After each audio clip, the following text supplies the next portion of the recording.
Hello, my name is Roberta of Global Patriots United. Global Patriots is a non-for-profit organization with a mission to promote a better world through advocacy, mainly interviews and music.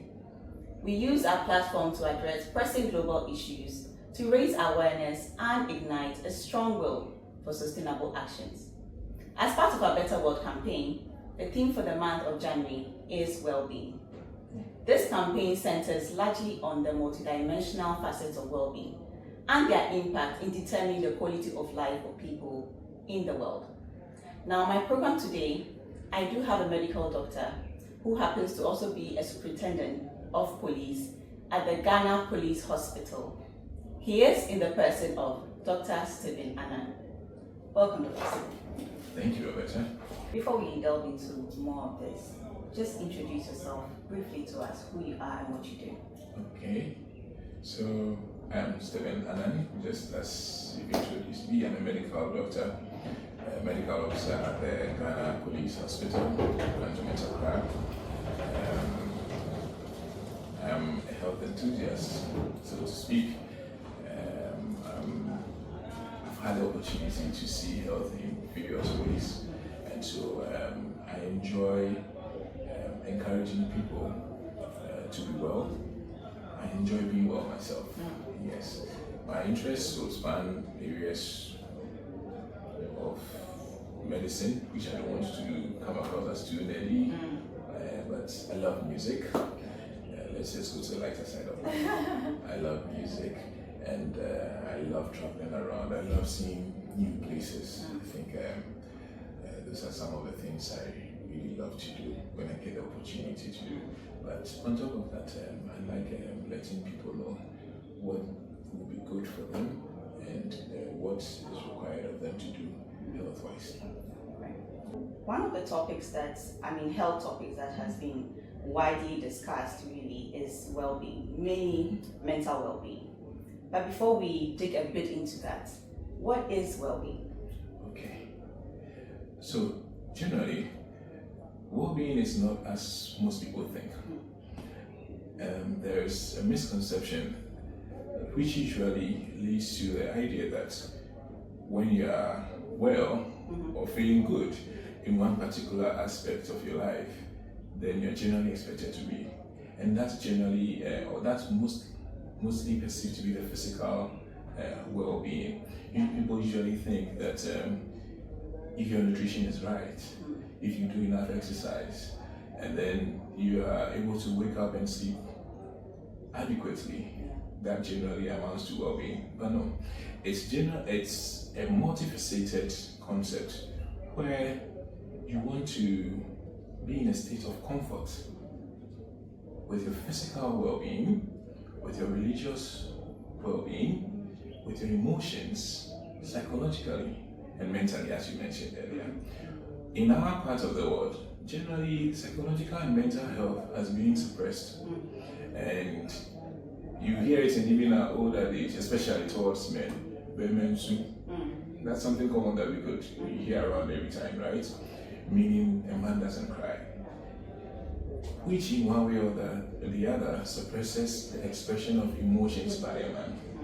Yes, so for somebody to actually mention that I am well, then there has to be a balance between the person's social life, physical life, emotions, mentally and psychologically.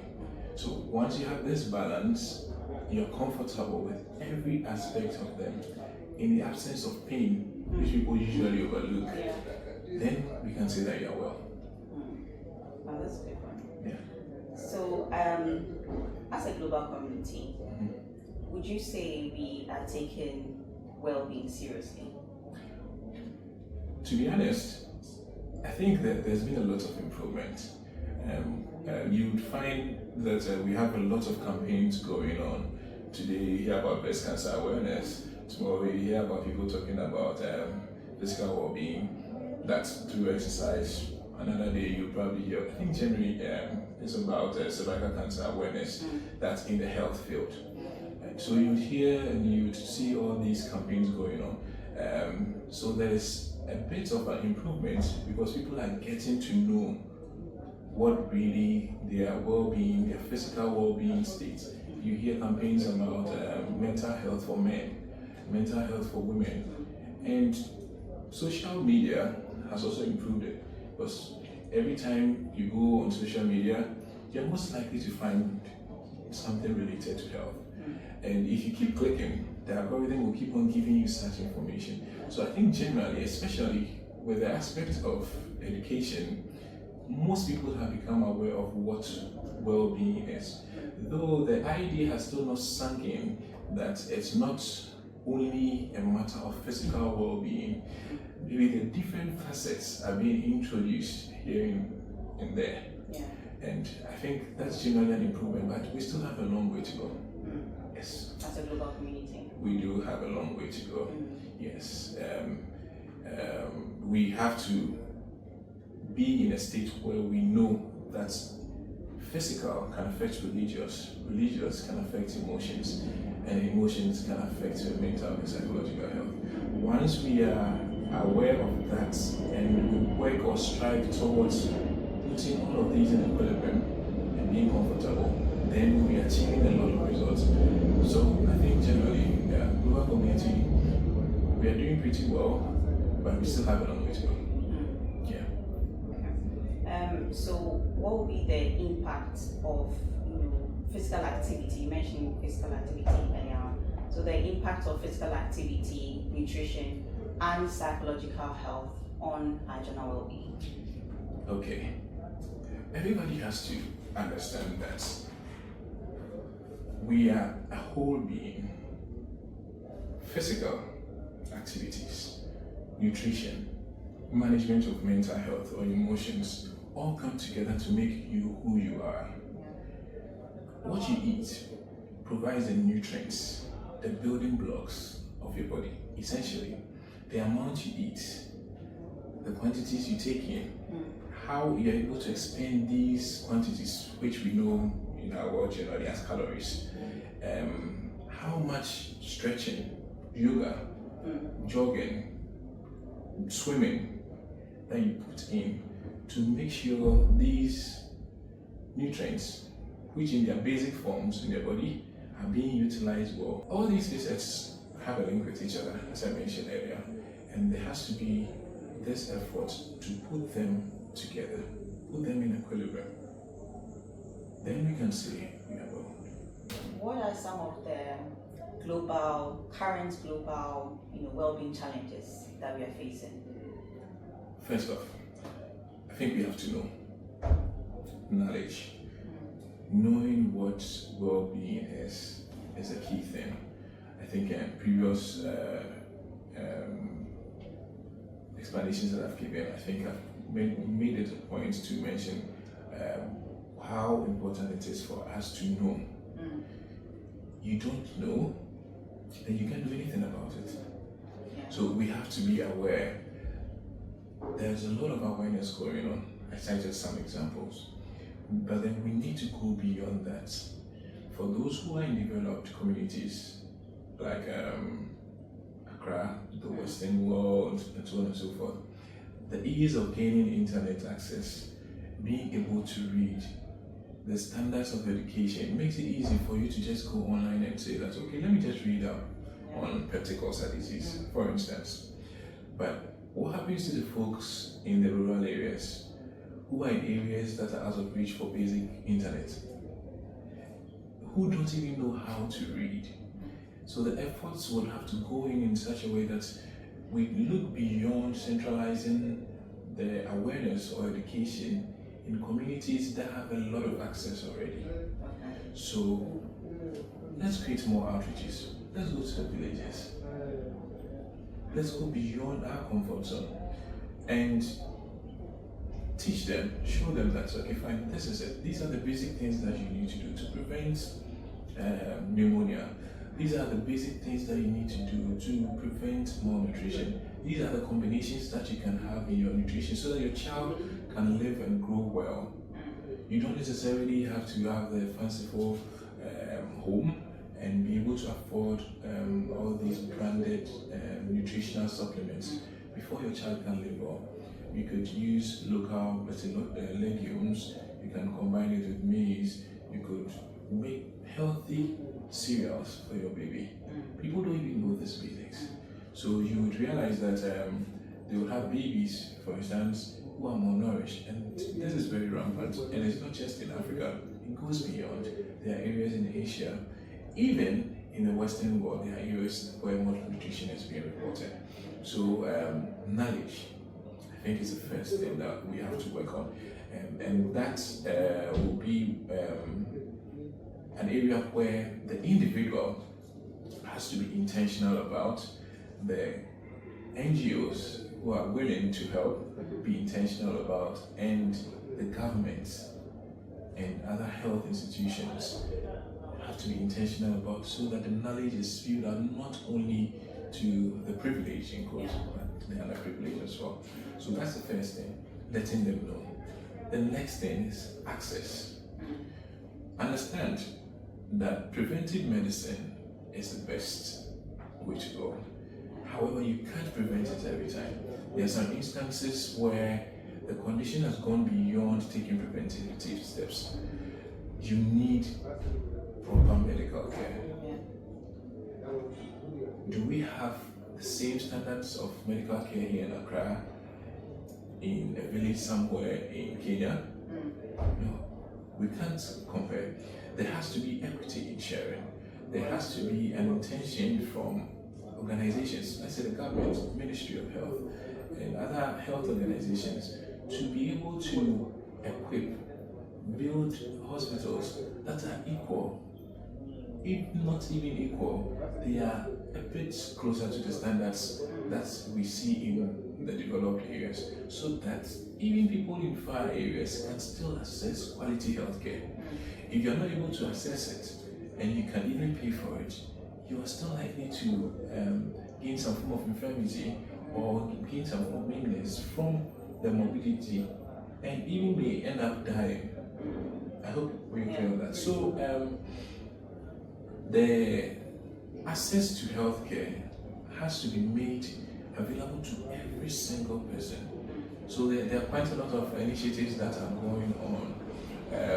I'm sure if we were asked to be paying for, let's say, HIV medications, the antiretrovirals for HIV for now, a lot of people wouldn't be able to.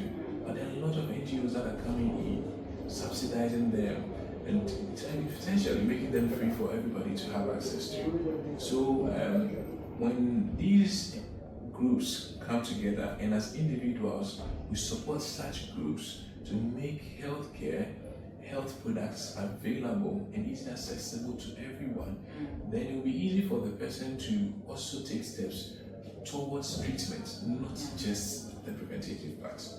So that is one. The socioeconomic status of people. Like it or not, money is important. If people are not in a good socio-economic standard, if they're not at such a good socio-economic standards, they feel they can't afford the best of healthcare. We don't have free healthcare anywhere in the world. You're most likely going to be asked to be put on an insurance. And when you put on insurance, you're still going to pay. Yes. But what is the person going to pay with? So providing jobs and also providing amenities so that people can have good income, good salary, and be able to afford a basic minimum of socio-economic income that would be necessary, or that would be adequate for them to use to provide care or health care for themselves, also plays a very vital role. The other idea is also fostering inclusiveness in communal and community-related activities. Social media is good, but then the other thing about social media that we are ignoring at the moment is it's not keeping a lot of people indoors. Now we have some other forms of diseases that we never heard of. Now we have cyberbullying, cyber attacks and things. I mean, let's go back to cyberbullying. Who ever thought of it?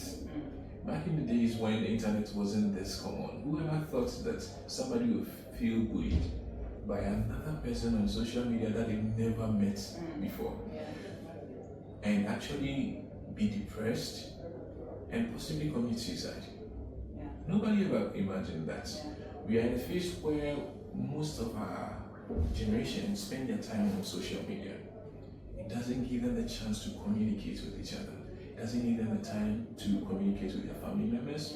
It doesn't give them the time to communicate with their children, their siblings, their parents, their friends around. All they know is their phone. We actually have kids who are so addicted. Wherever you see them with their parents, they have their tablets. I hope that's clear. If this child feels depressed, if this child feels they need to talk to someone, do you in any way think they've established such a good connection to be able to talk to someone? No. So they will tend to keep such information to themselves, and they will want to work everything out by themselves. They get to a point they realize that no, I can't handle this. Now they get depressed by the fact that, oh, why can't I do this?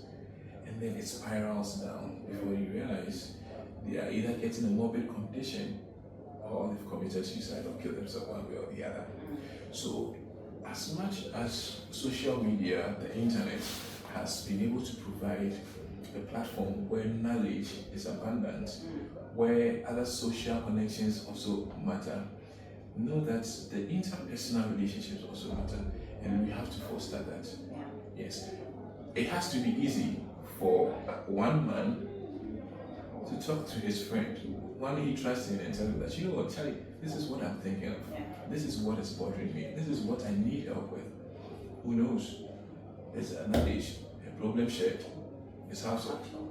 So, if you can share it, then you know that there's more chance that you're going to have a solution to it. But if you keep it to yourself, who's going to help you out? So, beyond the knowledge that we gain and the excitement for social media, there also has to be a conscious effort towards building interpersonal, meaningful interpersonal relationships, so that you can easily fall on another person to help you when you can't. Yes, I think if we put in some of these measures, we should be able to leverage it to a point where people can come to terms with that, knowing that this is a particular condition that I have, knowing that this is where I can go to and gain the knowledge, knowing that I have a healthcare facility that can take care of this, knowing that I have the emotional support of another friend to go through, let's say, chemotherapy. And these are essential. Even your sexual health. So, in trying to elaborate the connections and how well we can improve on this, it's vast. But taking these, if we work ardently at it, I think we should be able to face off some of these challenges and then live well. Okay, earlier on, I think you mentioned inclusivity as one of the ways to, promote or solve the challenges that we are facing regarding well-being globally. If you could slightly touch on that in terms of on the global level among nations, how do we encourage inclusivity in promoting general well-being? Well, it's been done. World Health Organization, for instance, let me just use the World Health Organization, for instance. There's a lot of information, for instance, that's available. It's available. The research is being done by, let's say, one particular country, one particular company, this huge company in this particular country, and they discover that, okay, this is a new finding that could help prevent this particular disease. The information is easily shared. That's being inclusive. So these organizations have been formed so that there is no prejudice to any country that is, let's say, socioeconomically low compared to the other. It's available. Take the information, use information wisely. Actually, there are a lot of connections that are created where even researchers to gain information about particular diseases involved low socioeconomic countries. You understand? So they World Health Organization, for example, provided a platform where everything can be shared. Okay. When there are health medications available, it's shared. Other countries are likely to pick up more of the bill compared to other countries. So they subsidize it for countries that they know that have a low socioeconomic power. So I think the inclusivity, the various means by which all can be included have been provided. How active are you participating as a nation? How active are you participating as an individual? Yes. So though it's available, it goes beyond the organization just being formed. You also have the will. The nation has its own spiritual powers to join such organizations. You understand?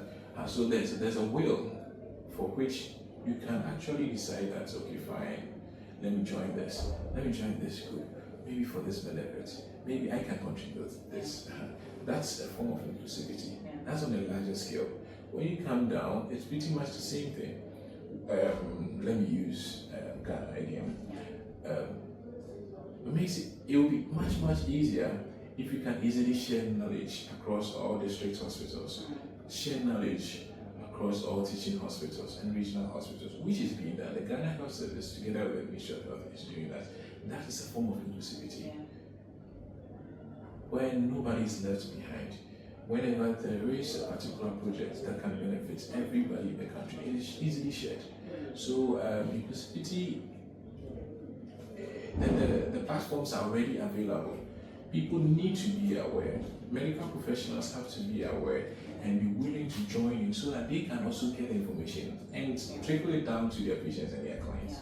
Yes. Same way, the lay person who is not a health professional should also be interested in such organizations and then projects so that they can also contribute their quota. They may end up even funding the projects. You get it? They may end up funding the project. They may end up providing data that will help with the research. Every single person has some role to play in the well-being of themselves, their family, the society they find themselves in, the nation they come from, and the world at large. And if we all decide to put our foot in there and say, you know what, let me help you, then we are most likely going to achieve a global goal of being well.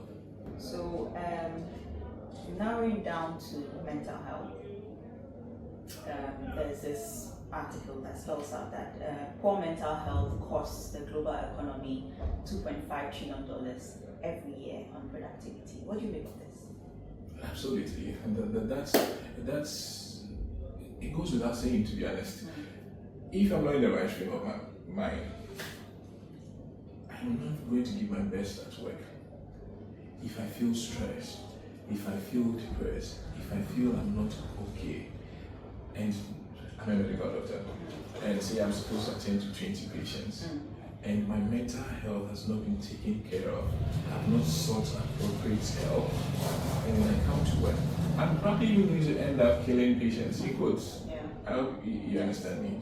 And who knows, what if the person I ended up killing is the CEO of a particular company, the brain behind a big company? So the impact is wide.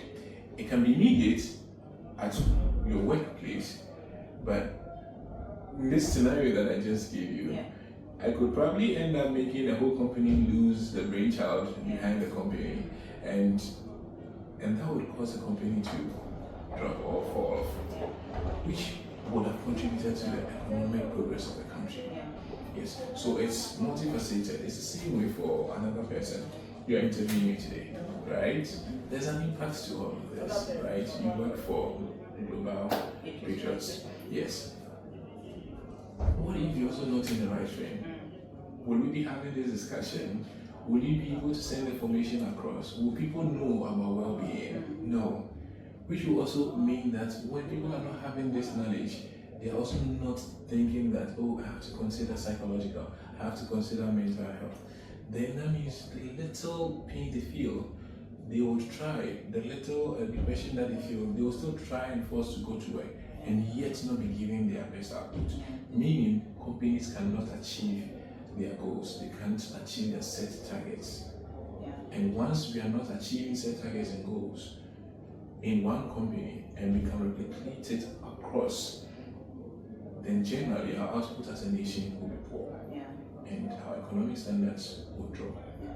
And it affects the global community as well. It doesn't affect just a community in a village, but affects the global community and spans all around. So definitely there's a huge impact of mental well-being on the economy of the world. I'm very grateful for your time. I'm very grateful for your insights and everything.